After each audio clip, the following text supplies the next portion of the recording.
Thank you, Carly. Good morning. Welcome to the Unitarian Universalist Fellowship of Pottstown Zoom edition or YouTube edition. I'm the Reverend Kerry Mueller, co-minister here with Dave Hunter. Welcome if you are near or far in time or space. Welcome to all, whatever your sexuality, whatever your heritage, whatever your beliefs. If you're a longtime stalwart UU, or giving religion one last chance, or just curious, here is a home of liberal religion, a place of love and care for all. Are there announcements this morning? Miranda, unmute and tell us. On February 13th, there will be a UU 101 session. It'll be a Zoom session for people who are interested in finding out more about Unitarian Universalism. It's also part of the path to membership, and that will be at 12:30. So it will be post Sunday service and post coffee hour. And 12:30 will do it.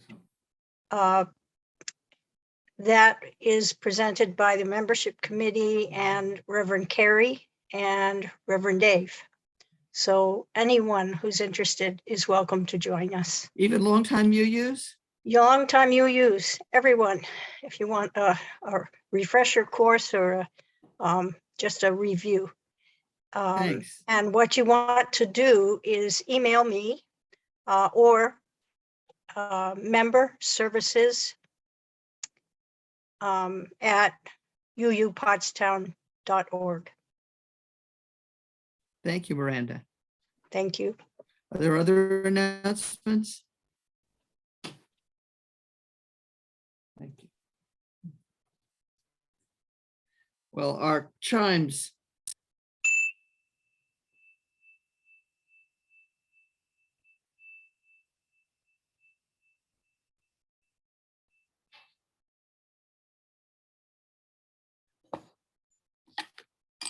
We light a chalice this morning because we're here in a retirement community. Safety is important. It's not a physical flame, but a battery flame.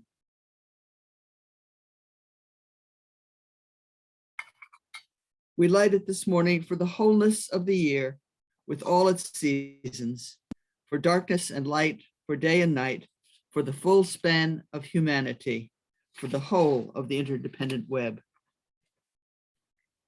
Our opening words this morning are from Annie Dillard. We are here to abet creation and to witness to it, to notice each other's beautiful face and complex nature, so that creation need not play to an empty house. Carly will play our opening hymn, number 51, Lady of the Season's Laughter.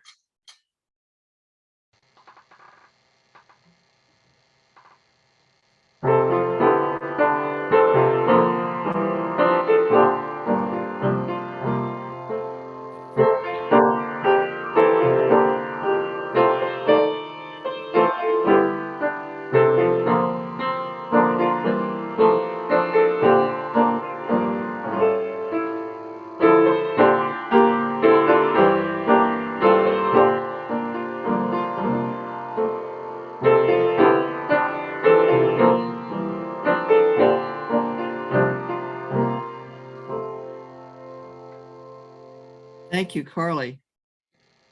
Our time for all ages this morning is this lovely children's book called The Dark. It's by Lemony Snicket, and it's illustrated by John Klassen. Now I'll see if I can manage the camera here. Has anybody ever been afraid of the dark? I certainly have at different times in my life, yes. Well, this is a book about Laszlo, and he was afraid of the dark, but he has a strategy, and he also has a couple of tools. So here are the story. Let's see. Laszlo was afraid of the dark. So there he is playing in the light. The dark lived in the same house as Laszlo. You can see it gets dark sometimes in his house. And look at all those stairs. That house was a big place with a creaky roof and smooth, cold windows and several sets of stairs. Does that look at all scary to you? Nobody looks scared. Well, sometimes the dark hid in the closet, and sometimes it sat behind the shower curtain. So here we can see it in the closet, and here we can see it behind the shower curtain. But mostly, where do you suppose mostly it spent its time? Mostly it spent its time in the basement.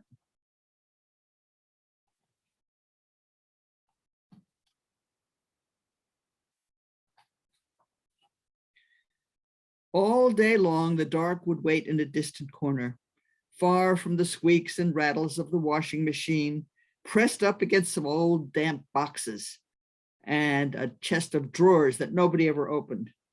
At night, of course, the dark went out and spread itself against the doors of Laszlo's house. But in the morning, the dark would be back.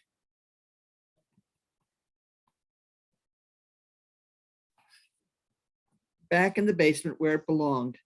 And every morning, Laszlo would go to the top of the stairs and he would peek at the dark. Hi, dark, he would say. Hi. Laszlo thought that if he visited the dark in the dark's room, maybe the dark wouldn't come to visit him in his room. I thought that was a smart move and rather brave. So there is Laszlo. Whoops, where are we going? I'm having trouble seeing what I'm doing here. There he is in bed.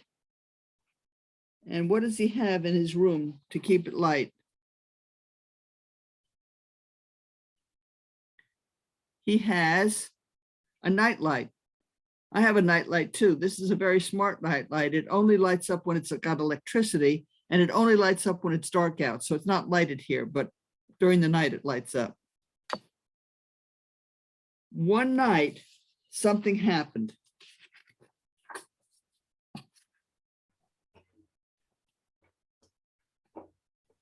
The dark did come and visit Laszlo in his room.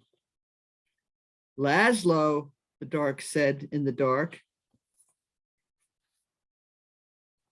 Did you get a good look at this picture? Because it shows, there he is. He's in the dark. Laszlo's in the dark. And what has he got in his hand? He doesn't have his nightlight anymore, but he's got his flashlight. That's handy. The voice of the dark was as creaky as the roof of the house and as smooth and cold as the windows. And even though the dark was right next to Laszlo, the voice seemed very far away. What do you want? Asked Laszlo. I want to show you something, said the dark.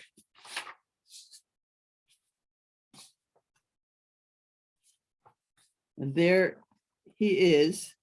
He got out of bed with his flashlight, and the dark is talking to him. And the dark says, I want to show you something. In here? In the closet, maybe? Or behind the shower curtain? No, said the dark, downstairs.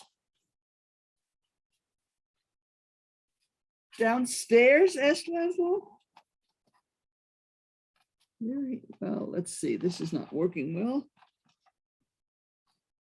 There he is on the stairs.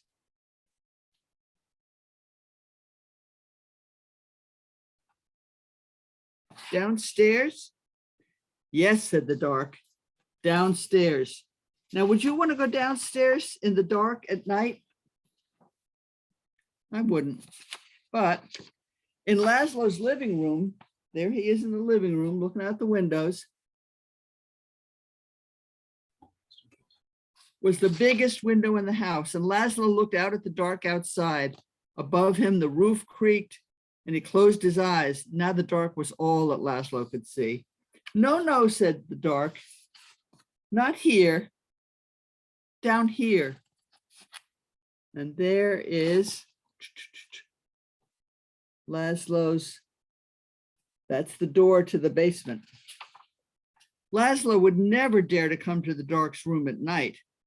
Well, I wouldn't either, but Laszlo is brave and kind. So Laszlo came closer. There he is. There's the stairs. He's gone down the stairs into the basement. And the dark says, come closer, even closer. Now, you might not be afraid of the dark, or you might be afraid of the dark, but the dark is not afraid of you. That's why the dark is always close by.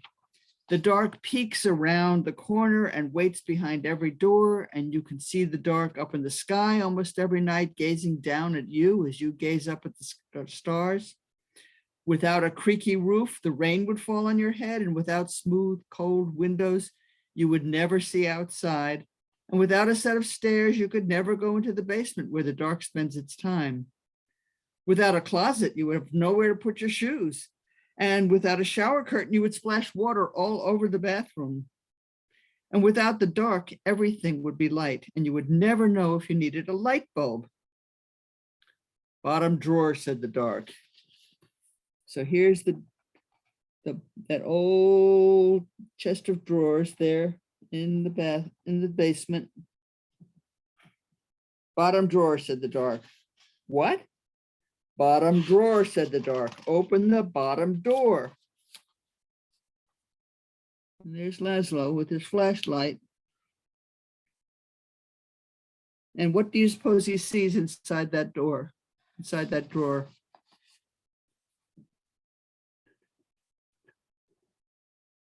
It's a nightlight,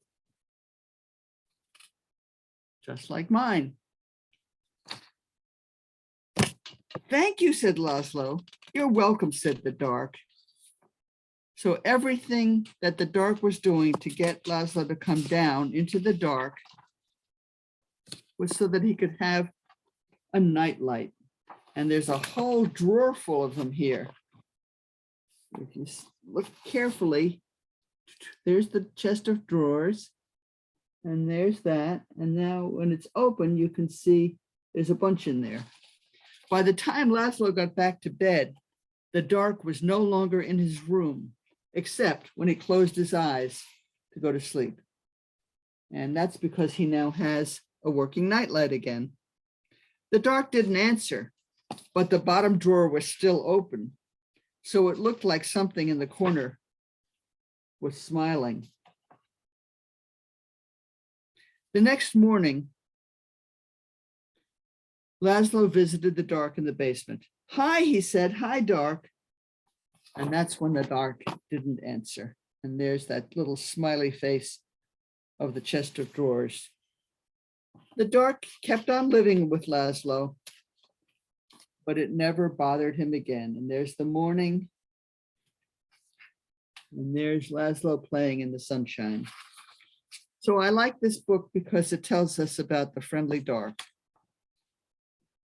And if the children have something more amusing to do than go to church, you could go do that now, or you could stay and listen to the adult version of this whole story.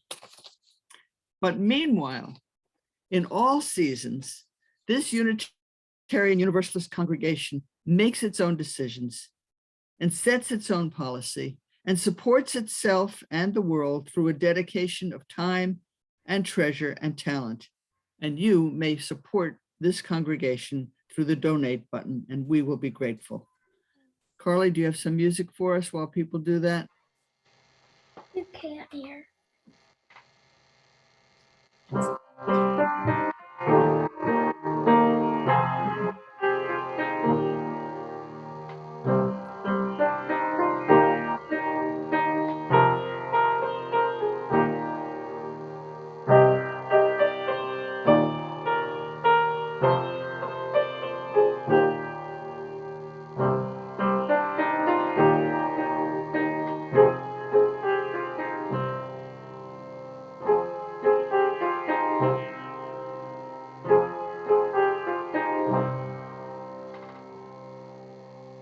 Thank you. Every life is touched by joy. Every life has its share of sorrows. In this time together, we take a few minutes to share our joys and sorrows, our hopes and concerns. If you would like to share, please unmute and tell us what your name is and about your joy or sorrow, or you can just add your message to the chat if you prefer. Is there anybody who's waving their hand to be called on? Well, this is John. I won't wave my hand so much as I'll just simply talk, and I got light behind me, so you're not going to see much of me here, I'm afraid. But so I have two sadnesses and then probably a joy. One is, speaking on behalf of Randy, I think, is that Thich Nhat Hanh, the very famous Buddhist monk that so many of us have encountered in his wisdom and his readings, passed away recently at age 95. So we should remember him because he did bring a great deal of light and joy and knowledge of the Buddhist traditions to our culture and to the world in general. The second sorrow, of course, is the notice that our two beloved ministers are moving on to their next phase of life.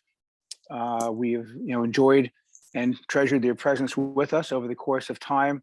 I'm sure I will join many in wishing them well into whatever the next endeavor of life may be, which may be true retirement, finally, or whatever comes their way. And the third is a comment about the dark. Many, many years ago, I was a camper and a camp counselor at an overnight camp. And I still remember this to this day, the difference of the world when it was light versus dark, because then we did have our flashlights, but if we had a night event, you walk along the same roadways in the camp in the same direction, and all of a sudden everything was different. And it was different because you had to use your ears and other senses. And also when we were camping out in the woods and we played flashlight tag and all the things I think many of us may remember, It's just amazing how all of a sudden the world is so much different when it's dark as opposed to when it's light. And I think it's it's a learning experience about those differences. So thank you all.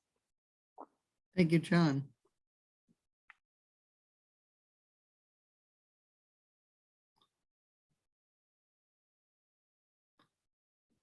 And I have a mixed joy and sadness today. My granddaughter has been spending the year in Germany, but was sent home early because her host mother was concerned about the liability during COVID times.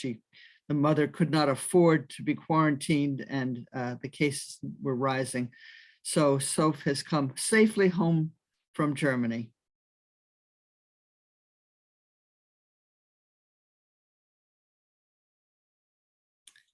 Well, these joys and sorrows and the joys and sorrows of all humanity, let us hold them in our hearts and remember that we are connected to everyone. I have a few words for meditation, a very short poem from Mary Oliver. It's called The Uses of Sorrow. In my sleep, I dreamed this poem. Someone I loved once gave me a box full of darkness. It took me years to understand that this too was a gift.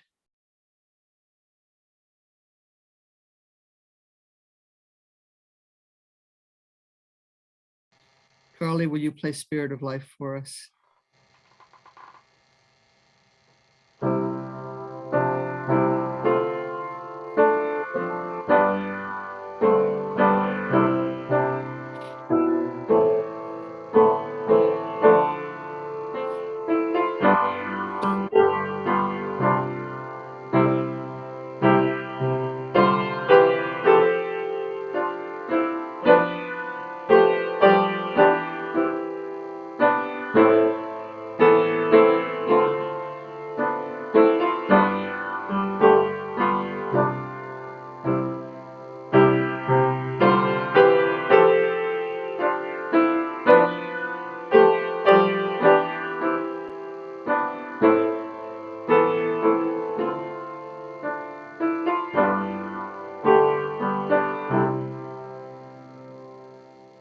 Thank you. The reading is from Jackie James, a UUA official, or at least she was. She writes, blackmail, blacklist, black mark, Black Monday, black mood, black-hearted, black plague, black mass, black market. Good guys wear white, bad guys wear black. We fear black cats and the dark continent. But it's okay to tell a white lie, and lily white hands are coveted. It's great to be pure as the driven snow. Angels and brides wear white. Devil's food cake is chocolate. Angel food cake is white. We shape language and we are shaped by it. In our culture, white is esteemed. It is heavenly, sunlight, clean, pure, immaculate, innocent, and beautiful. At the same time, black is evil, wicked, gloomy, depressing, angry, and sullen. Ascribing negatives and positive values to black and white enhances the institutionalization of this culture's racism. Let us acknowledge the negative connotations of whiteness. White things can be soft, vulnerable, pallid, and ashen.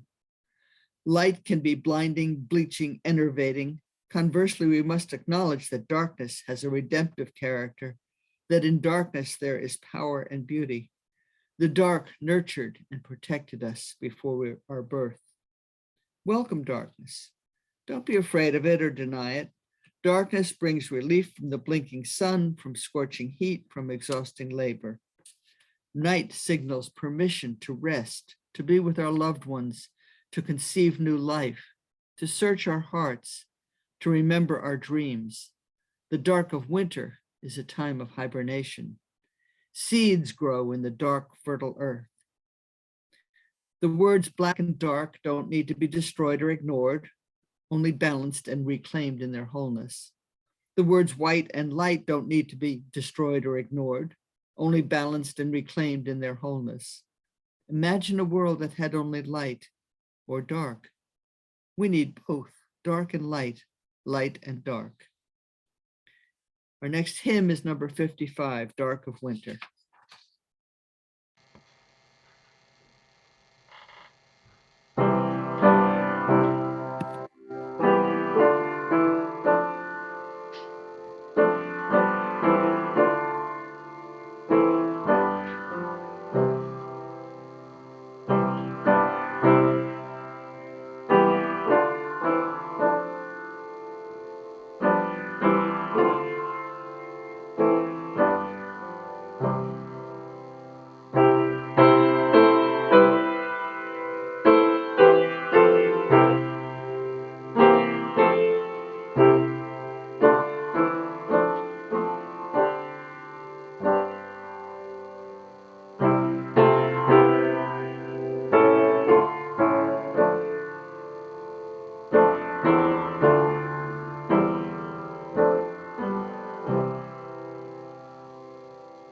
Thank you so much. That's a favorite of mine. Well, the days are lengthening. It may be hard to notice through the gray clouds and messy weather of the last week, but little by little, the weeks since the solstice have begun to head us into the light. And according to the Christian calendar, it's another 2.5 weeks until Lent, that period of fasting before Easter. Lent, which takes its name from the lengthening of the days. But we are also approaching an odd little cluster of secular, pagan, and Christian observances that mark the turning of the year. St. Bridget's Day, Candlemas, Groundhog Day, and Imbolc. This last is the pagan recognition of the first hints of spring, and the name means ewe's milk, the birth of lambs being one of those early stirrings. With longer days, the farm animals stretch towards new life. My father's mother, Marie, was born in early February to a poor family in rural Germany. There's a story that when Marie was a child, her mother asked her what she wanted for her birthday. Now, she didn't mean what new toy or book or even a warm coat or even what sort of birthday cake, but just what little treat she might enjoy to eat. Oh, said Marie, I'd love to have a soft-boiled egg. And her mother promised. But when Grandma's birthday actually came, her mother said, the hens are just starting to lay well now that the days are longer. I can get a good price for them at the market. Can you wait a few more weeks for your egg? Now that's poverty. And that's the waning of winter. Although this week has pretty much felt like we're in the depths of winter here. So it is with some trepidation, lest I commit hypocrisy, that I remind us all this morning that good as warmth and light may be, every season has its virtues, and the wholeness of life nourishes us. In another congregation far away, I once wrote a newsletter column on the perfect beauty of the autumn, which is still my favorite season. I wrote about the fall leaves and how my heart always lifts when the colors begin to change. But somehow that year seemed special, as did this year. I don't know if it was the drought that depressed the summer landscape and delayed the autumnal change, or whether the leaves really were just more beautiful that year, or whether that year I was just coming to a new place and paying more attention than usual. Normally, I'm not a leaf peeper. I don't go to New England and for a weekend of foliage gazing from a charming little bed and breakfast in Newfane, Vermont. And certainly I don't do that in COVID times. I notice those colors right here on my frequent trips around town, especially on when we took a 2-day journey to Baton Rouge for the Fall District Conference.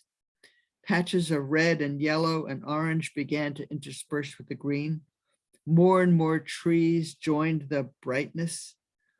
Lining the entrance to our development was a small row of those newly planted spindly little maples, the kind I think of as twigs being held up by toothpicks. But even they burst into color. An intense red-orange made them seem to glow from within, like an independent source of light. Our own new maple in the backyard rewarded us for our safe moving of it to a blaze of red. And over the weeks of fall, the red deepened and darkened becoming ever more intense. And meanwhile, the green fields tanned and browned, and the colors became richer and richer. You know, I think of that when we drive back from Pottstown, that there are fields where there's corn stubble and the gently rolling hills with the corn stubble sticking up, the brown and the tan, and sometimes with snow in between. It's really beautiful. When Dave was driving, I couldn't take my eyes from the colors of the countryside. I drank in every field, every stately stand of trees lining a ridge, every cluster of oaks at the edge of the forest. Even into November and December, when the glory faded, the rich dark hues revealed a subtle play of color and texture. Orange and yellow yielded to russet and tan and brown. And I don't know if you could see it, but I took some leaves in this summer, or at the height of the color. I had these leaves in a vase, and they were gloriously beautiful. And then as they dried and shriveled, they stayed beautiful, a different kind of beauty. Coming back from Tulsa one time, the setting sun behind us glowed on a grove of dried up brown oaks and turned them red. This year was that same kind of year, although I only saw White Horse Village and the trip to Pottstown as the fall became more and more intense. And then I was reminded of trips I used to take from Maryland to York, Pennsylvania, to visit a parishioner who was in rehab after breaking a hip. Even after the fields and trees were no longer colorful, they shone with a kind of austere beauty in the light afternoon mist.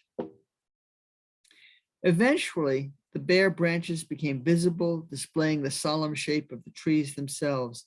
They seemed to stand in little clusters of conversation, some with branches on hips in argument, some reaching out to plead for understanding, some huddled together for comfort. Somehow the bare trees had more personality than when they were splendid in greenery or even the fall colors. On one trip, the woods were full of mist, snow, subliming directly into the atmosphere, softening all the lines of the trees and making a mystery of it all. Every season has its beauty. One late afternoon in Maryland, I was driving home after a long day of meetings and errands. And when I came out of the last store, it was undeniably evening. Stopped at a red light in a long line of traffic, I looked up idly, and there was the sky. It was heart-stoppingly lovely. It was not quite black, but a glowing midnight blue, shining through the bare branches of the trees. A tiny fingernail sliver of a moon was visible, cradling Venus almost between its horns. It was part of that once-in-a-century display of the planets all strung out like pearls on a string, lined up with the moon. Now, this is an event of no particular astronomical significance, but unexpectedly seeing that beauty lightened my tiredness and eased my impatience to get home.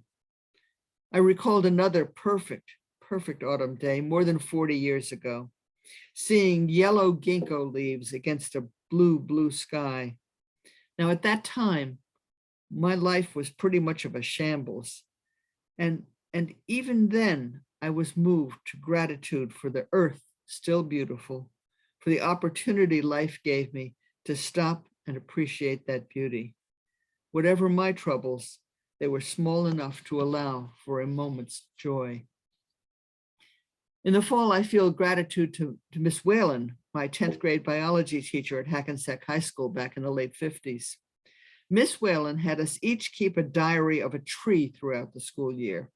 We were to draw pictures, to learn about its species, to take note of and record its size and shape and the changes it underwent during the year.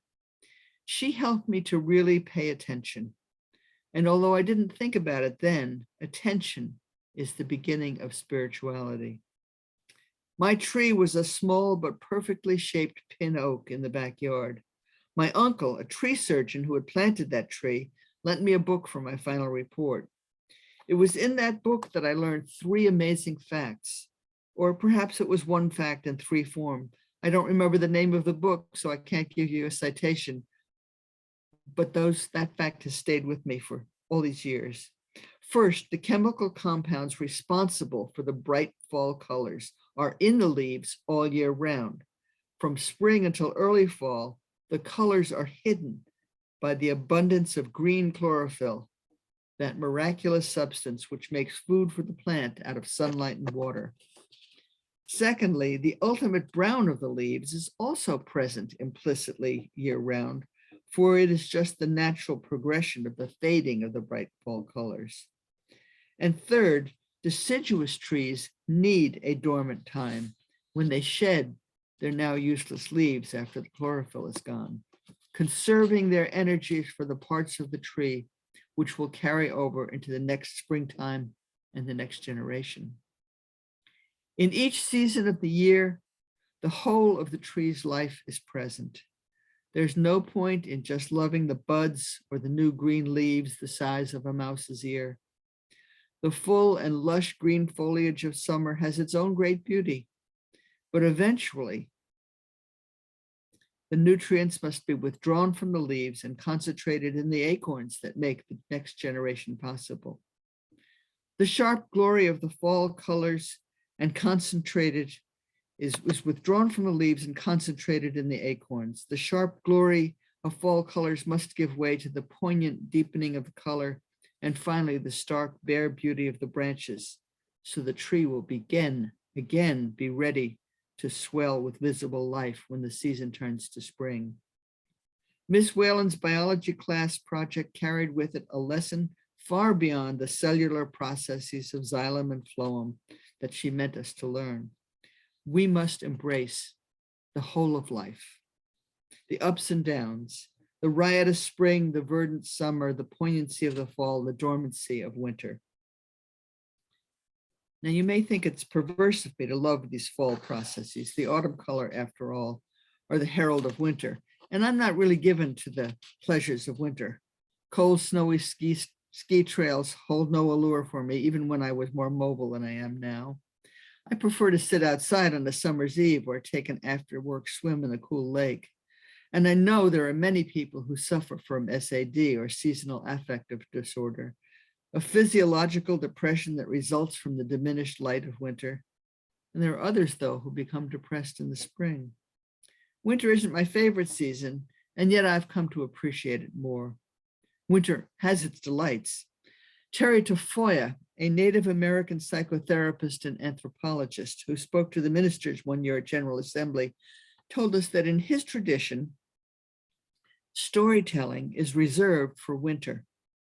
He had to get special permission from the elders to tell us some stories in June. Snow, stories, cold, hearth fires, isolation, sleet, sledding, it's all jumbled together. The Danes have a concept called hygge that translates as coziness, but it is more intentional than that.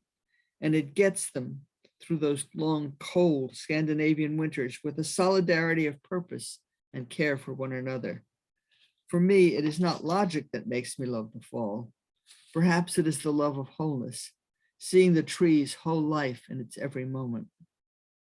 We have a certain tendency, of course, in this culture to see everything in extremes, to set things as opposites and to value only one end of the spectrum. And at this dark time of the year, we may benefit from rethinking this attitude so as to embrace wholeness. In the reading that Jackie James was been in the storm so long, and she makes an important point. Our conventional language can distort our thinking. If we limit ourselves to good metaphors for Black and bad metaphors for Black and good metaphors for white, we can subtly reinforce the racism found all around us. When we say us, who do we mean? Do we mean only some of us humans, the ones who look like me? Or do we mean women and men and non-binary people and Black and white and brown and red and yellow people and those we cannot pigeonhole? Do we mean children and the aged and people in their middle years? Do we mean the disabled and the temporarily able-bodied? Do we mean gays and straights and all the other manifestations of sexuality? Do we mean people of all faiths or no faith? Do we only mean those who are like us? Do we even unconsciously take one end of the spectrum and elevate that end to all the good in the world, basking in the security of knowing that our kind is somehow better, worthy of the privileges we seem to have been given so rightly? We do not mean to, but the language of black and white may push us in that direction. And that's why we must be careful, especially with our religious and liturgical language. I'm so glad we have those hymns now, like Dark of Winter, to remind us of all the blessings in the spectrum of human experience. So I think it is not by accident that many of the world's cultures hold festivals of light in the winter solstice at a time when we seem to be heading into the dark. We need light in the darkness, just as we need darkness in the days of light. Technically, however, although we experience the solstice as the dark time of the year, a foretaste of the snow and gloom of February, the solstice marks the heading into the light. Our ancestors must have been relieved each year when the solstice finally came to reassure them that the year would continue its cycle of wholeness, that the sun would not just continue to diminish and finally disappear altogether. In the solstice night is the promise of spring, just as the earliest spring leaves carry the promise of the blazing colors of fall. The Yule log is burned in the pagan celebration to encourage the sun to return.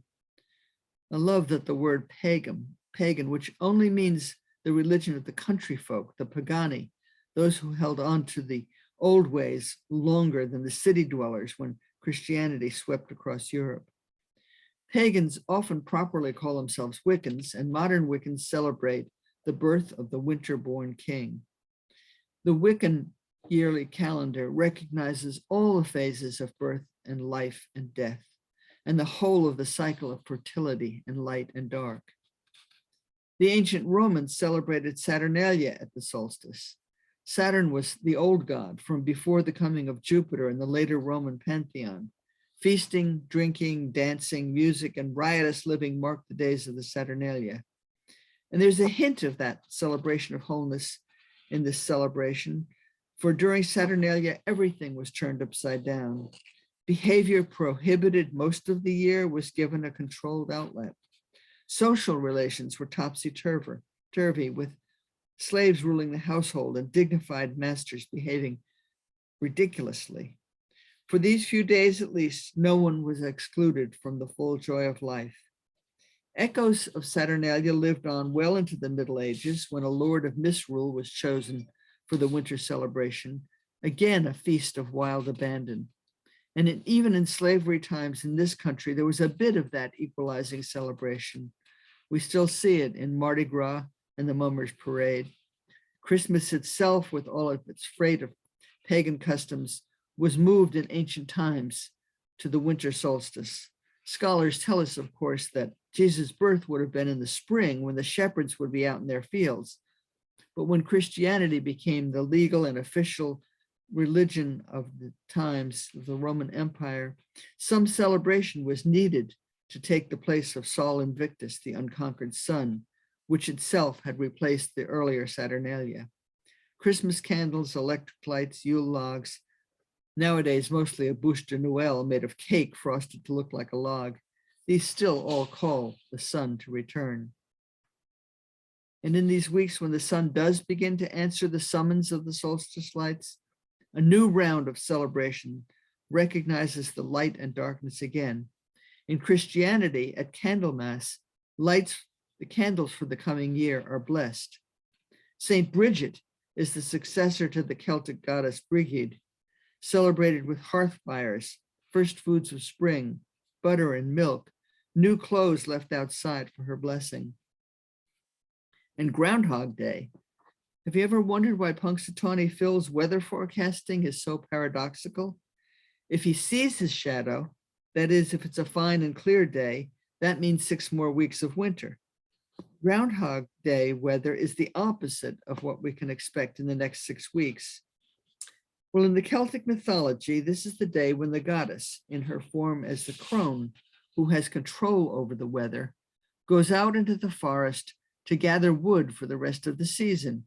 If it is to be a harsh time, a second winter, she arranges for a beautiful day so she can stay out for hours and have plenty for her hearth. These celebrations of light come in the time of the greatest darkness. And just as we begin to get the first hints of spring, we are reminded also of the whole. The dark and the light make a good balance, a promising balance of the whole of the cycle of the year. Every season of the year showers beauty on us. Every part of life is precious. Every human faith offers treasures. We are blessed by the whole of life in all of its variety and glory. Amen.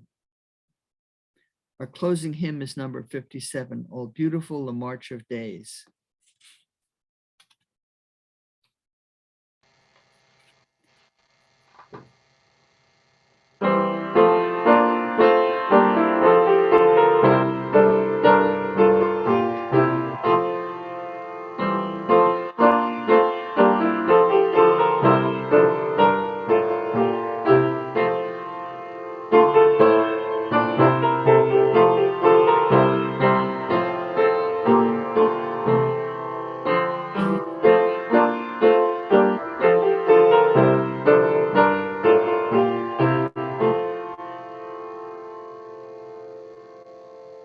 And now we extinguish our chalice flame, but not the light of wisdom, the warmth of community, or the fire of commitment. These we carry in our hearts and in our hands until we are together again. The benediction comes from Kathleen McTeague. May the light around us guide our footsteps and hold us fast to the best and most righteous that we seek. May the darkness around us nurture our dreams and give us rest so that we may give ourselves to the work of the world. Let us seek to remember the wholeness of our lives, the weaving of light and shadow in this great and astonishing dance in which we move. Amen. Now, let us shift modes